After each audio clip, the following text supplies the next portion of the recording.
All right, live. Okay. Okay, we're live. Good morning, everybody. It's great to have you with us, and I'm very excited about the presentation we're going to hear today and a conversation that we hope that you will participate in. We know that some of you are watching this in the archive version, and we understand that, sometimes schedules just don't allow for all of us to get together at the same time.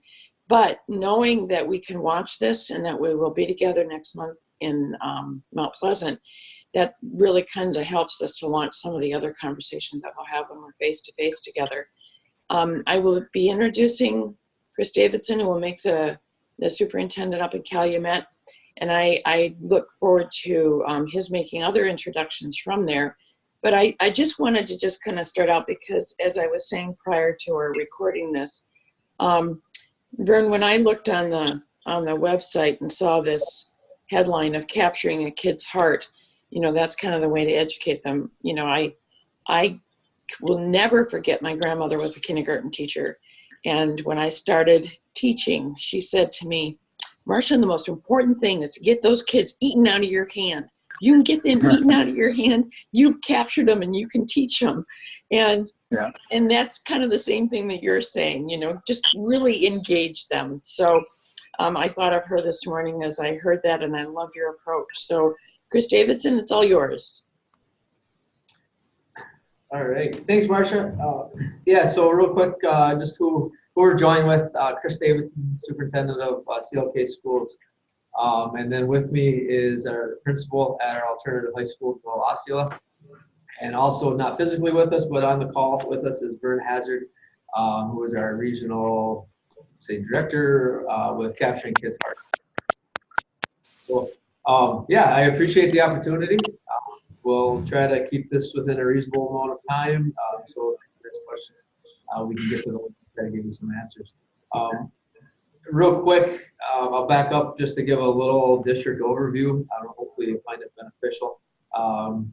CLK Schools is the northernmost K-12 district in the state of Michigan. We're nestled up in the heart of the country here. Michigan's up the peninsula. Our district enrollment, we're at 1,624 students, 54% of which are free and reduced and come from economically disadvantaged homes. We have one big main campus, as Lisa can attest to when she was up here visiting last year. Our high school, middle school, elementary are all connected in one large campus, in which we also operated daycare for staff and a partnership with our local hospital for their employees and their kids. We operate a virtual academy, and under that virtual academy, we have a homeschool partnership, as do many of our districts joining us today. And then we also have an alternative high school, which has its own campus up further north, about 9 miles north of us, in Mohawk. So we operate a pretty big geographic area, anywhere from Copper Harbor to the border that we share with Hancock and School of Choice. We all know that those borders are blown up. So basically, we're busting into the top peninsula these days. And one other note, everyone asks what the weather is. It's snowy, it's blowy. And we're on par to probably see another good average snowfall over 260 snow this year. So we're heading in the right direction. So just a little snapshot of who we are, where we're located. The heart of copper mining back in the day no longer happens, but we stay pretty connected to our history up here. So where we're at, or what we're talking about, a year ago we came together and realized that there was a large group of students in our district that really didn't feel we were connecting and meeting the needs of students that were at risk of experiencing trauma, maybe even on a regular basis, and just didn't feel like our staff, our admin, district as a whole, really had the training and the tools to deal with the needs associated with those students. And so we brought together what we call our trauma committee. It consists of building admin, our social workers, school counselors, and we actually have a secretary because she's the host family for our therapy dog. And kind of created, I guess I'll call it a four-pronged attack in dealing with it. The biggest focus was how are we going to reach students and even staff as it relates to trauma and the things we deal with both in school and outside of school, whether it's primary or secondary trauma. We looked at Brighton schools and what they were doing. They have a very robust therapy dog program. We were intrigued by it. A lot of schools can attest to the positive results that they've seen through therapy dog programs, so we wanted to get a program going under this. We also reached out to all area law enforcement that would respond to a situation within our district, brought them together at the table with our social worker, and began instituting not exactly the handle of care program, but essentially a replicate of that program. And then we also wanted to bring in some of the ACEs questions, and we've kind of ingrained that to our annual enrollment and kind of the annual back to school paperwork that we do with students, just to try to give us a snapshot real quick of the student and family dynamic before students even step foot on our campus. So just a little bit about that. What we're going to focus on today is primarily that PD piece that we offer for staff. We scratched the surface of it last year. We brought in Dr. Jim Henry from the Western Michigan Center for Child Trauma or something along those lines. I think it's down in the Kalamazoo, Western Michigan area down there. It was a great PD, very knowledgeable. Worked with our counseling staff and social work staff on top of all of our teaching parapro secretaries. We pulled in as many school staff as we possibly can to get them on board with this. But we kind of saw it as a trauma 101. It broke the surface, but most of our staff came out with kind of the understanding. We know what trauma is, primary, secondary. We understand it. We feel like we can identify it. But now, how do we handle that? And that's where Capturing Kids' Hearts came in. We stumbled upon a process. I know Joel will get into it in way more detail, and then Vern will too. But it was without a doubt the answer to that question. We know what it is. How do we handle with it? And what I love as a superintendent, not only what it's doing for our staff professionally and how they interact with students, it's also we're seeing the impact on how our staff is interacting with each other, and with admin and just across the board, all different employee groups. But also it's something that we've all been able to take home and use in our personal lives to better not only what we're doing professionally, but also what we're doing personally. So there's a big overview to get things started. I'm going to hand it over here to Joel. He's going to get a little more in depth here with that trauma-informed school and what we're doing as a district and in his school at Horizons. To give you an idea of what we are, Horizons is an alternative school. It's located up in Mohawk, Michigan. We have 77 students. When I first took over, we were 50 to 55 students, and that was 4 years ago. Now we have 77 students. We reach across all districts in our area. To give you an idea, in the last 4 years, how much we've grown, and I believe it's surrounds the Capturing Kids' Hearts program and the trauma stuff we've done. We have a waiting list to get in our school, a waiting list of right now 18 students, and every day that grows. I just had a principal call yesterday and ask if I had room for 7. I told them no, we do not have room for 7, but we are looking at expanding our program as we go. So that kind of gives you an idea of what I think this program has brought to us in the last 4 years. And so we have 6 staff. We're the northernmost high school in Michigan. So Chris talked a lot about what we were doing. So I want to pull this picture up and kind of, this is what I want to start with, is saying, as a parent, as a teacher, as a social worker, we look at kids and we think that this is the picture that they see. We think that this is the rose-colored glasses they look through.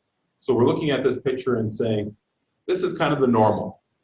But what do kids really see? What do kids with trauma see? What do kids that have experienced some abuse, whether it's sexual, emotional, verbal, Those kids that come to our school that struggle every single day, whether it is academically, whether it is emotionally, what do they see?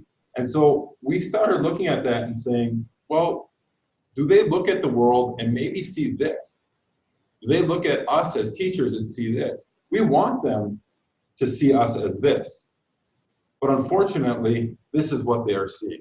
They are coming to our schools and they don't trust adults because of what happened in their past life, or what happens at home, or when they go home, if they don't have food, if they don't have clothes, if they have a parent that's addicted to drugs. And how are we going to reach a student or a group of students that sees the world like this? They don't trust us, they don't believe in us.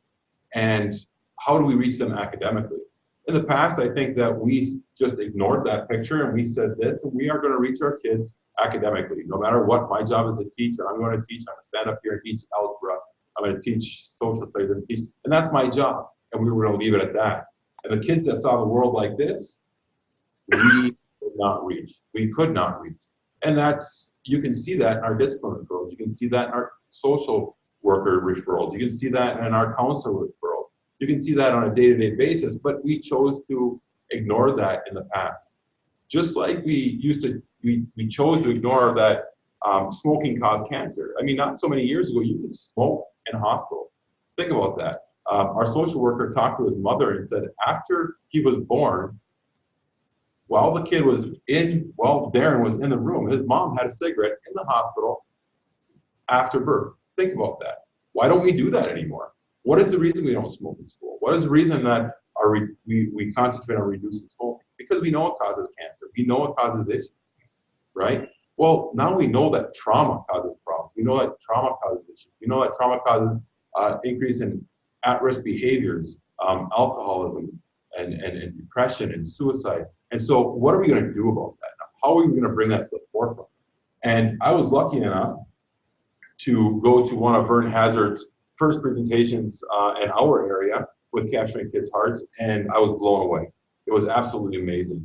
And to say it changed my life is an understatement. In fact, I came home and my wife asked me, after I talked to her, she goes, did you join a cult?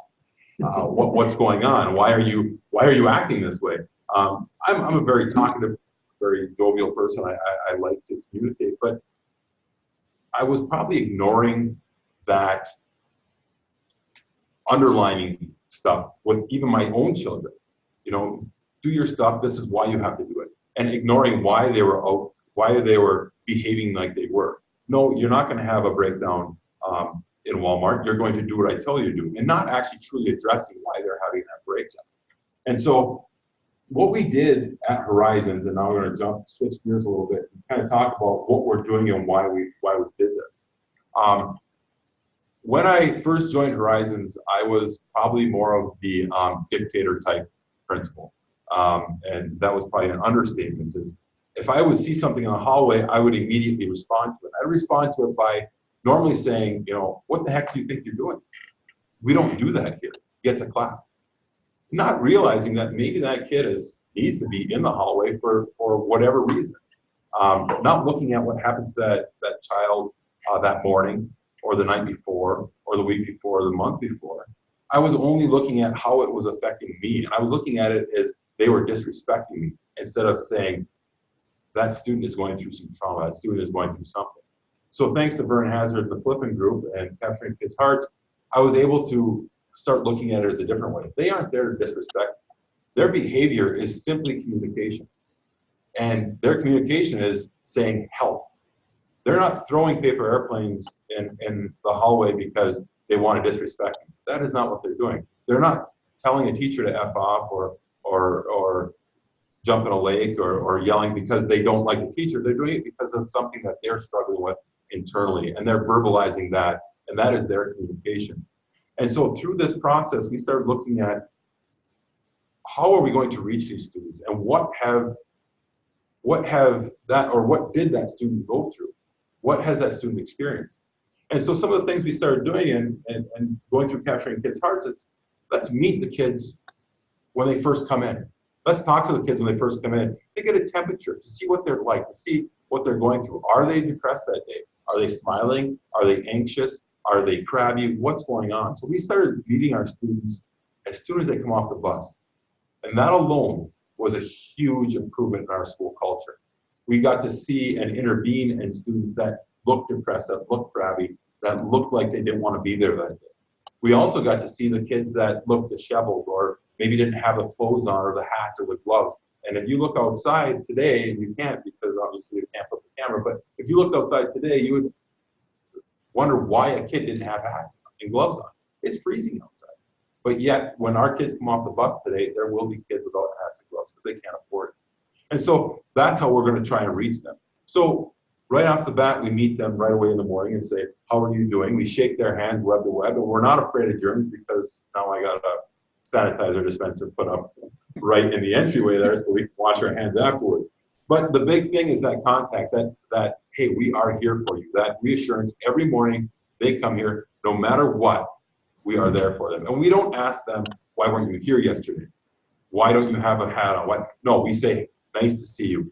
Thanks for coming. Thanks for being a part of our day. We appreciate you're here because we want them to believe in us and believe in what we're doing. So we did that. A couple other things that we changed after capturing kids' hearts is when a student has an immediate response or that communication piece that is an outburst in behavior, whether it's swearing or yelling or screaming, Vern taught us to step back. Step back for a second and realize it's not about us. It's about them. So we started asking the 4 questions. What are you doing? Why are you doing that? What are you supposed to be doing? Okay. What are you going to do about that? And we started discussing these questions and talking about these questions, and students started to respond to that.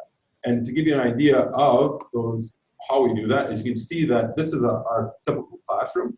And you can see that in a classroom, we have the 4 questions right here. So every classroom has these 4 questions posted. Every classroom has a social contract. And this is right here. We actually have a school contract as well, and every kid signs that. You'll see that we have stress pyramids. We monitor our students' stress every single day. And you can see that every classroom, it's up. Stress pyramids, 4 questions, social contract. We also have consequences as well. Another thing that we did, and I got this from Vern, is I no longer have an office. This is my new office, and that is my therapy dog. And those are students that are coming from the late bus because they couldn't get up that morning. We'll talk about that in a little bit. But this is my new office. And why did I move into the hallway? Why would I leave my office? Number one is because my main job is to work with kids. My main job is to help kids. My main job is to put all my effort into kids. I can do paperwork before school or after. I can do paperwork and make phone calls before and after school. I don't need to disrupt their day because I have a phone call that I feel is important. So we moved my office into the hallway. Now, I have a small school, so it's a lot easier. I've also seen some other principals are starting to do rolling desks and walking around.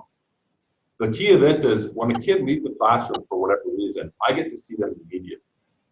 I also get to see the kids that go to the bathroom every single hour, and I get to say, okay, let's refocus. Go to the bathroom every single hour, and 9 out of 10 times it's not because they have a bathroom issue. They are simply going to get a break, to take a break, and we allow that. Because if a kid needs a break, why not have a break? If I need a break, I can go into my office. I can go in the bathroom. I can go for a walk. So we allow our kids.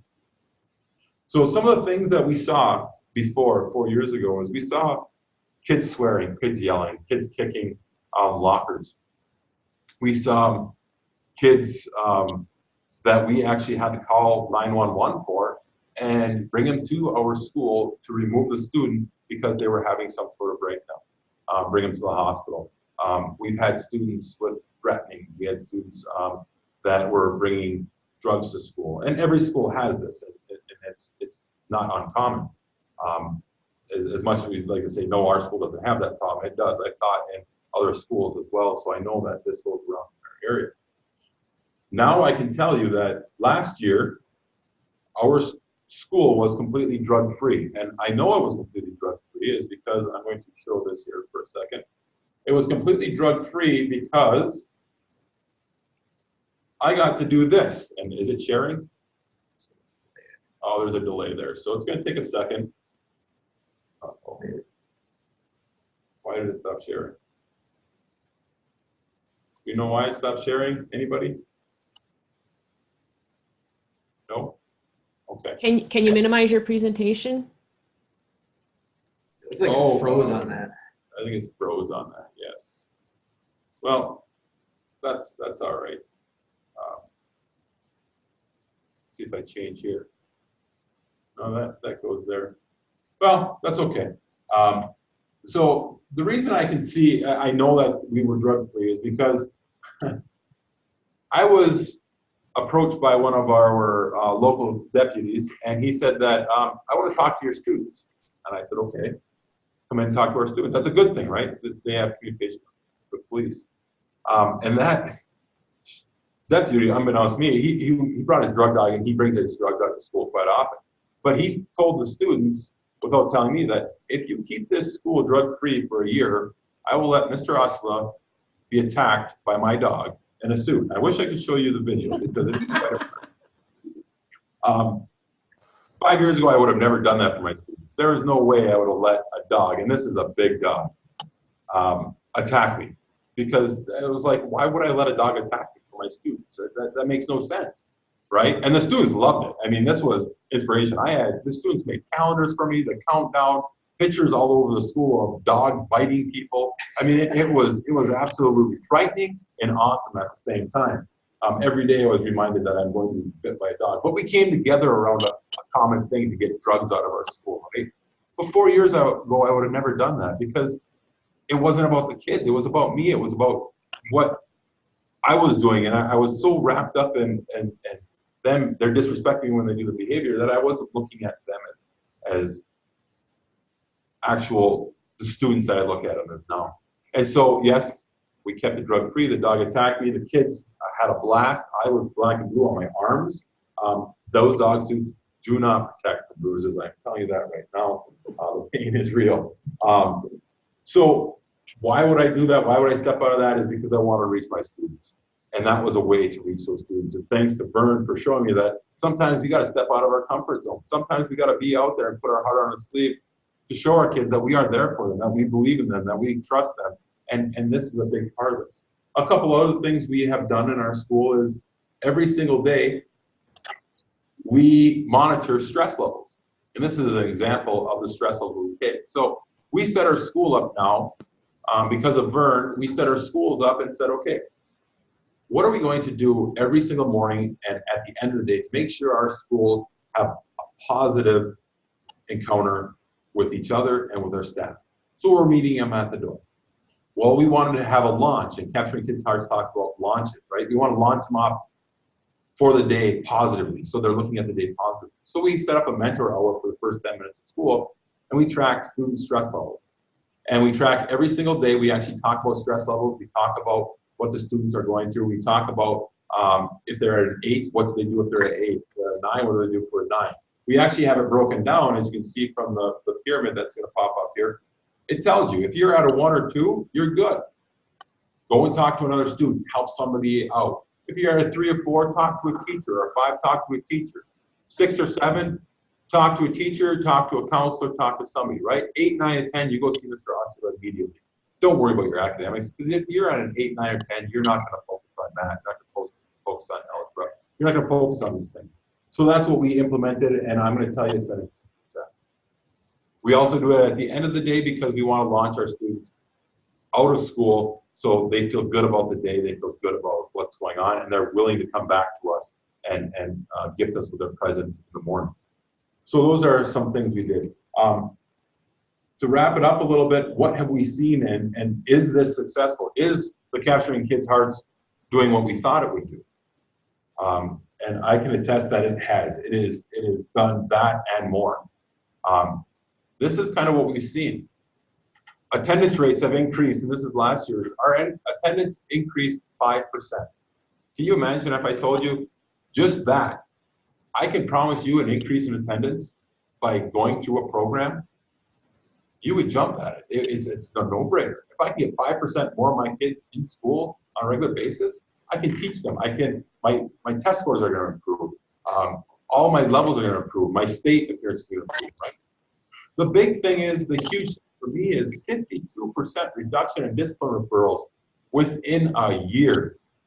Within a year, imagine that, 52% reduction in discipline growth. From 4 years ago, I didn't track it. We didn't have my TeachLink at that point in time.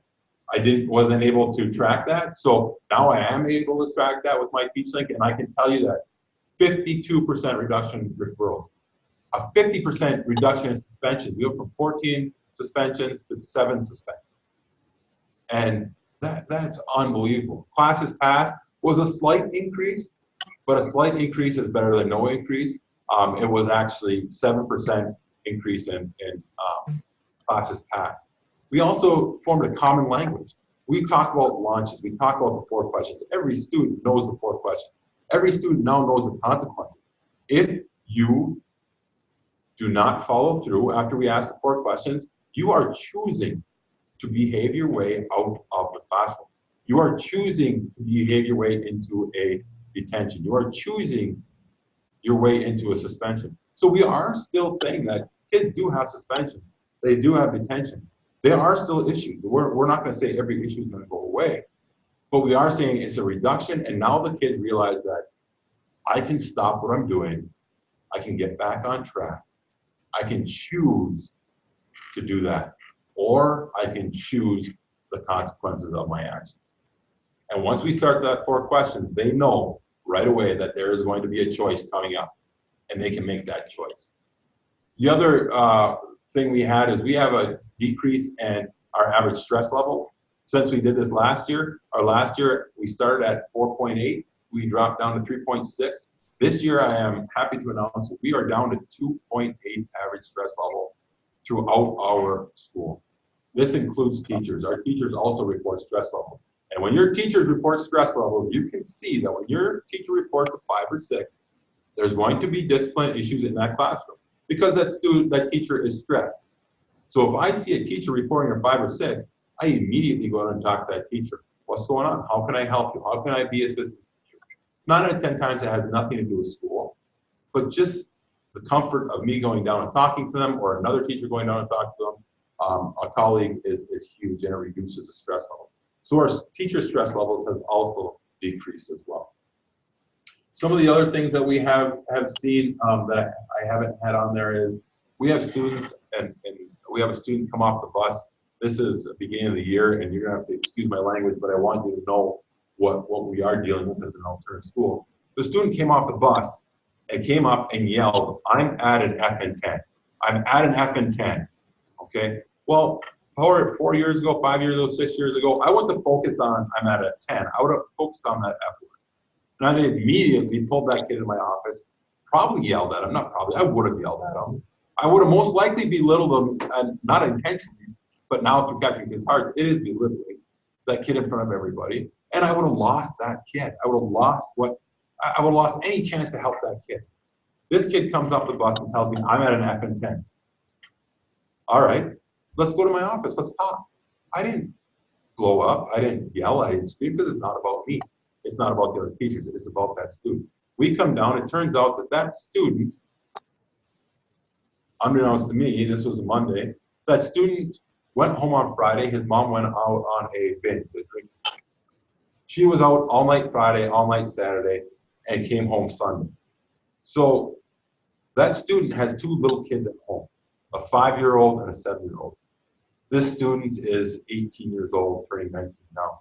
Had to take care of those 2 kids all weekend, clothe them, feed them, get them ready, play with them. There was no parent around. There was nobody around. Mom came home Sunday and started screaming at him, yelling at him, "Why isn't the house clean? You're such a loser. You don't do anything." This kid at this point in time is a tough kid, a big kid. He's 6 foot. He was a football player. Now we don't have football. He was a football player. He is in tears in my office crying. If I would have focused on him saying the F word, I would have never understood what he was going through. I would have never seen what he was experiencing. We were able to intervene. I was able to immediately call our social worker as I talked to him. Social worker came up. We sent him with a social worker. We sent him with a counselor. And obviously we called CPS. We had all that in place. We made sure that was taken care of. Was that kid immediately fixed? No, absolutely not. He's going to go through a lot of stuff. But he's seen a counselor on a regular basis. once a week. He's seeing a social worker on a regular basis once a week. So now twice a week, he's seeing a professional. He also checks in with me every single morning. I am proud to tell you that kid filled out his FAFSA 2 weeks ago, and he is attending Gogebic Community College and going for welding, and he will be out of the situation that he is in. Not only that is we got help for the 5 and 7-year-old that are at home. We got help for the mother who was experiencing, obviously, alcoholism. So we got help for her. So at one incident, we got help from, and we got that because we brought in Capturing Kids' Hearts, because we believe in the process. And thank goodness for our superintendent who allowed us to bring this in. And now we can do this on a daily basis. That's one story of many stories. I'm not going to monopolize any more of your time. If you have any more questions, you can ask, but there are hundreds and hundreds of stories to tell you. But I'm going to turn the presentation now over to Vern Hazard and allow him to talk about his program. Well, good morning, everyone. And Joel, great job. Chris, thank you so much. And Marcia, thank you for the opportunity to speak to the group. A little bit about me. I'm a Michigander, grew up in Vicksburg area, graduated from Vicksburg and Olivet College. Graduated in '83. There were no teaching positions in Michigan really in '83, so I moved down to Texas. Taught and coached for a year. I met a lady, got into advertising, moved to New York, then moved to Europe for 3 years, and Australia for a year, in Japan, and did that for about 9 years. And then my college football coach got me back down. He took a job in Deer Park, Texas. And in Deer Park, Texas, that is where Capturing Kids' Hearts, it was the 3rd district to start CKH. It changed my life 26 years ago. And I have been with the company now for 20 years, and I live in College Station, Texas. So it's been a wonderful journey. It's just like anything else. What Joel was saying is that every one of us has a story, but until we build safety and trust, we'll never have that journey. Especially with kids, if we don't have that safety and trust, we'll never know their needs emotionally, personally, or academically. And if we can't meet those needs, a lot of times they'll become a statistic. And this process is not just for alternative schools, it's for every pre-K through 12 across the board, because I'll say it again, it doesn't matter if we're rich or poor, we all have some forms of needs. And if those needs are not met, the outcomes can be, vary from, alcoholism or drugs or dropping out or whatever it may be. But getting into the foundation of what we do with Capturing Kids' Hearts, Flip believes that we have to have a child's heart before their head. And if we don't have that bridge or have that safety and trust, I said earlier, it's really hard to build a bridge and be successful in any situation. And what I found is that a lot of the things that take place in education, teachers and how they respond, and Joel said it a couple times, it's not about me, don't take it personally. Kids have a story, and until we understand that story and where they're coming from, we have no idea how to meet that. The trauma piece, the social emotional piece, the brain research, changing culture and mindsets, and changing that culture through behavior change. The thing is with Capturing Kids' Hearts is we have to have our own heart in order to capture someone else's and our students. I love the saying is you can't transfer what you don't possess. If you don't have kindness in your heart, it's really hard to help other people be kind. If you're not confident, it's really hard to help other people be confident. Love, all those things.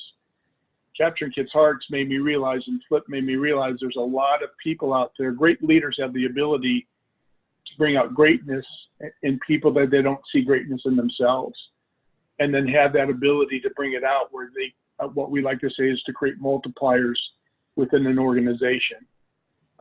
We started with just education, and now we're in corporate, from Dell to Southwest Airlines to Major League Sports, the Yankees, the Cowboys, Sabres, the Padres, but colleges, and more importantly, education. And what we really believe is that we have to be sincere and genuine. It's just like anything else. If kids know that you're sincere and genuine, they will go above to the moon and back for you. just like those stories Joel were saying, I was one of those kids where my dad left when I was 10. My mom was an alcoholic. We had 6 brothers and sisters, and it was a coach that saved my life. And he said, "Don't let your mom and dad's problems dictate your outcome. I believe in you." I love the saying from Shawshank, "Hope is a good thing, maybe the best of things, and no good thing ever dies." If we can give students hope, they can do anything. And I said it before, it doesn't matter if it's a poor district or a affluent district. There's all forms of needs and stories within every child. And having that ability to build a bridge, not with some, but all of your kids with this process is truly amazing. The one thing that we really stress through Capturing Kids' Hearts in our leadership training is ignored behavior becomes accepted behavior. And that lowest behavior then becomes your culture. So if what we say is no organization can rise above the constraints of leadership. So if our leaders are conflict avoiders, and we continue to allow that behavior to stay without holding people accountable, that lowest behavior now becomes your culture. And sooner or later, people are not being valued, kids are not being valued, and that's when you see that tumbling down of your culture. I said it earlier that everyone does have a story. The great thing about Capturing Kids' Hearts is it's not just building that relationship from teacher to student and student to student, but also the importance of teacher to teacher and how important it is that we build that culture of safety and trust to them as well. I just did a Capturing Kids' Hearts in Paradise, California, and that's where their town basically burnt down. And it was so amazing, even though through all that hardship and they go through this training, it was kind of a rebirth for them. It gave hope and instilled an excitement again, not just for themselves, but to be able to transfer that to their students. So again, it's just like anything else. You got to live it. And what I found was that first year when I went through Capturing Kids' Hearts, I was a command control type guy. I love the saying, we do what we know until we know better, we do better. I think all teachers want to do great things, but if we don't mentor and coach and grow them, they will become cynical. They will flatline. They will be burned out. So this process kind of reignites the light and the passion and purpose of why we do what we do in teaching and coaching and so on. But it also takes you to another level. Because that second year, I took baby steps forward, got a little bit better. That third year, I mastered it. And after the fourth year, it was my core. So 20 years have passed, and I live and breathe the Excel model. It's the foundation of what we do.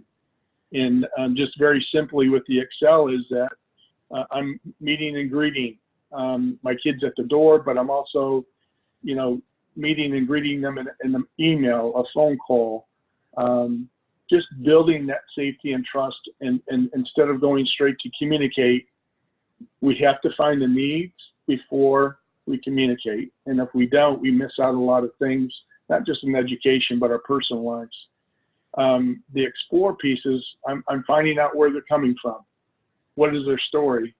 And it doesn't matter if I'm, like I said before, in the classroom or at the airport or wherever I might be, how we treat people makes a huge difference on where that relationship goes and what the outcomes will take place. The communicate is our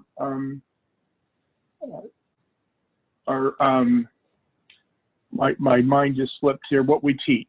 What are we passionate about what we're doing? And but it's not just in the classroom, but it's in meetings and whatever we do in family, having the ability to build the bridge to the communicate and have them understand that you're really passionate about what you're doing. And then the other is empowerment. My teaching becomes their doing. And it's not just the content, which is very important in testing, but it's also that EQ versus IQ. Daniel Goleman states that 80% of the people that truly succeed have higher EQ than IQ. We can be really good with our content, but if we don't have the bridge and that communication and the connection with kids, there'll be some kids that will be successful no matter what. But I want to have all kids be successful. I speak to prisoners in Muskegon, Michigan, once a year, and every time they're lifers to, you know, kids that are going to be getting out in a couple of years. And every time I speak to them, they always come up at the end and they said, if I had a teacher or coach like you, I wouldn't be here. This is common sense that sometimes is not common practice. I'll say it again, you can't transfer what you don't possess. And as we get better, and I always like to say, we want our kids to do all these amazing things, but if they don't know how to, and then we get frustrated, that's when we lose them. That's why it's so important that we model greatness. If we really want greatness, we have to model greatness. I like to say, and I challenge leaders, is that we have to be truth tellers. I need to be courageous enough to speak truth to people to grow them. What we say is, my goal is your success. And as you build relational capacity within your team, feedback is not a bad thing, is that people realize that they're giving us feedback because they care enough about us to grow us. And if we continue to do that, those behaviors and processes throughout an organization, we like to say it becomes a national showcase school or a national showcase district. Everything that Joe said about the discipline and the attendance and all those things, those are outcomes because of behavior changes of adults. And I said earlier, ignored behavior becomes accepted behavior. The lowest behavior becomes your culture. It's amazing. It doesn't matter when you have unbelievable leadership and you get a team that's believing in the process, unbelievable things take place. And I think the greatest thing that helped me when I went through 20-something years ago is it made me a better teacher and better coach. But what I'm proud of is even more so is I think it made me a great father. And even though my father wasn't there for me, it gave me skills and tools to be, I think, to be a wonderful dad and a loving dad. And I'm going to share with you that my daughter gets to graduate from Mary Hardin Baylor tomorrow. And this father is a very proud father. And I can't even imagine what my life would have been if I didn't have the process in my life. That's a kind of a quick overview of what the process is. But just like anything else, you can bring in all these different programs, but if we don't have the foundation of safety and trust, you're not going to have the journey. And the Capturing Kids' Hearts is building that foundation of safety and trust, not just with the students, but with your staff and your leadership. And from there, great things take place.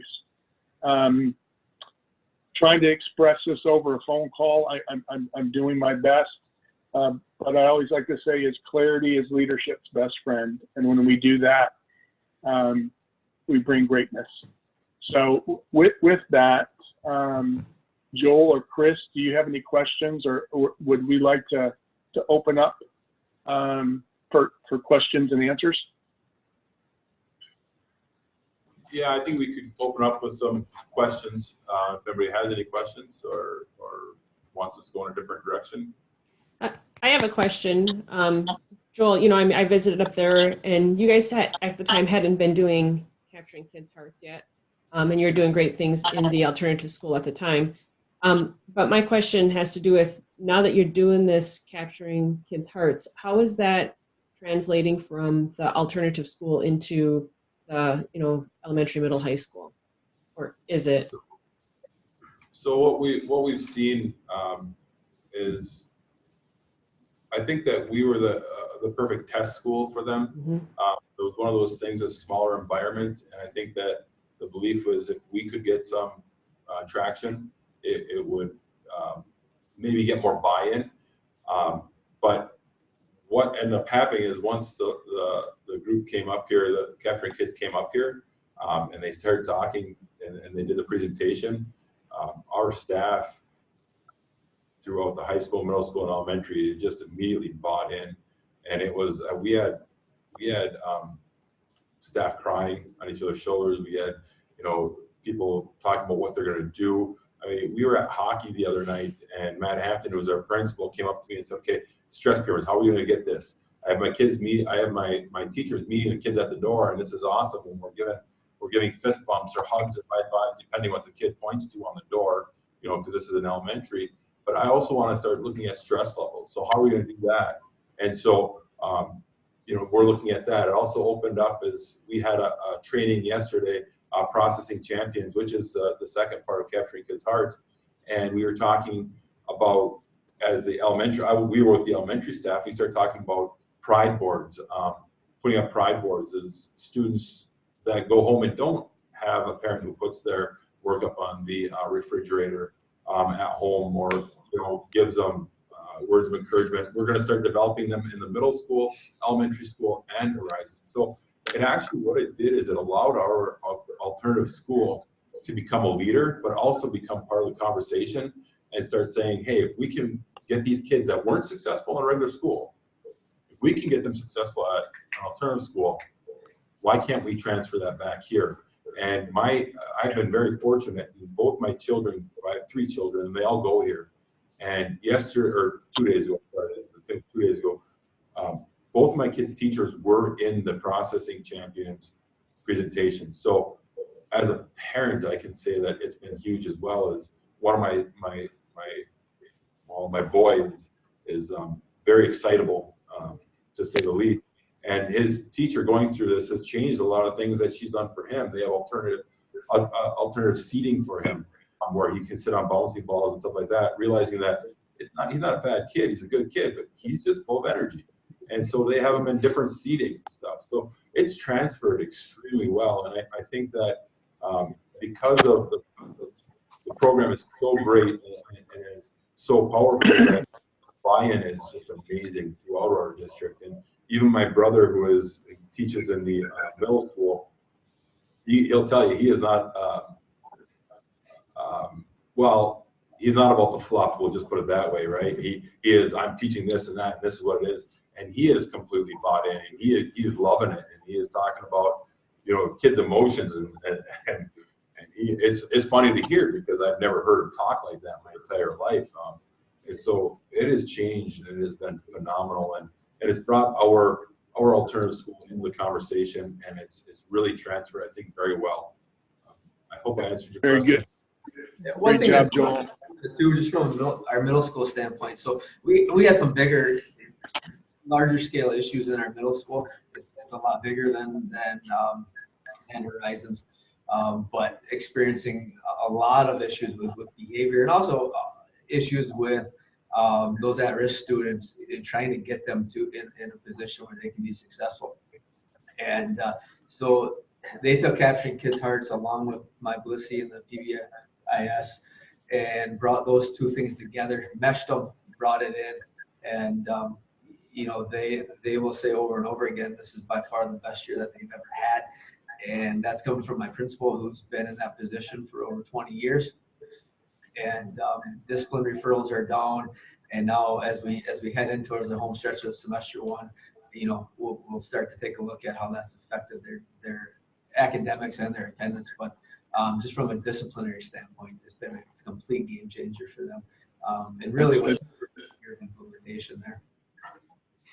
Great job, Chris. And real quickly, if you go to the website, www.flippengroup.com, there are so many schools in the state of Michigan. I'll just, like West Bloomfield with Dr. Jerry Hill, they're doing a district by design. Bay City with Judy Cox, Mike Zerhoff down in East Kentwood, Rockford to Muskegon, all over. You can take a look at that, and that will, it doesn't matter. West Bloomfield is more of an affluent school district, but they still had needs, and it's just taking the entire organization up to a higher level. Kids will do what you allow them to do, good or bad, but it's the same thing with adults. Empower them, bring out greatness in them. It doesn't matter where we are, rich or poor, we will do great things if we process this process into everybody and have that expectation of behaviors and clarity.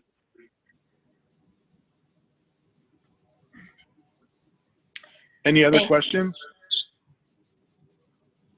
Any other questions? We've got some others on the call, on our Zoom call this morning. Anybody else have a question? This has been absolutely fantastic for me, listening and hearing the stories and what you guys are doing to make a difference. There's just times your throat just chokes up because, you guys this is powerful information, powerful stories. And we all know it's one kid at a time. So what you're doing is you're directing your energies toward each child, and that's what makes the difference. So thank you so very much. This has been fantastic. I'm glad we recorded it, even for those of us who were, available to be on live. It's always nice to have that reference to go back to. Just a couple things I wanted to mention before we close out is that on January 30th, Will Heath will be doing a call with us about developmental kindergarten. I will get information out to you. There's an article in Bridge magazine today, and then he's got some very, very powerful data that kind of goes along with that, and you might say talks in the data is a little bit different than what's presented in that article, but I'll get that out to everyone.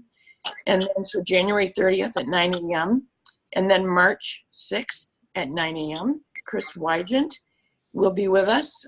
He's getting close to retirement, so he's been really trying to coordinate a time with us, and now he made sure he made it happen before he exits. So we appreciate that opportunity for him to schedule us with him. And then, of course, we've got the Michigan Co-op Winter Conference, January 16th and 17th. So we hope that everyone can participate with us for all of these opportunities for the superintendents and for the entire membership. But certainly we're working at carving out time for the superintendents to be together, to talk together, to share together, because we know that the buck stops with you guys. We really want to make sure that we provide the opportunities and supports for that. I say that, and then I look at Joel and listen to Joel, and I think, the buck may stop with the superintendents, but the support that you guys get from people like Joel is just immensely powerful. So thank you all. And if you have any other questions, jump right in. Marcia, may I add one more thing? Absolutely. We're having, it's called the Capturing Kids' Hearts flagship. So it's a free training. And we have really superintendents and administrators from all over the state. And there's going to be one March 3rd and 4th at Saginaw Valley. If you go to the website, it's kind of first come, first serve. And it gives you an opportunity to see the process and live the process. It's you try to describe a great movie until you see it, then you go, oh, I get it. So it's a free training of Capturing Kids' Hearts, March 3rd and 4th up at Saginaw Valley.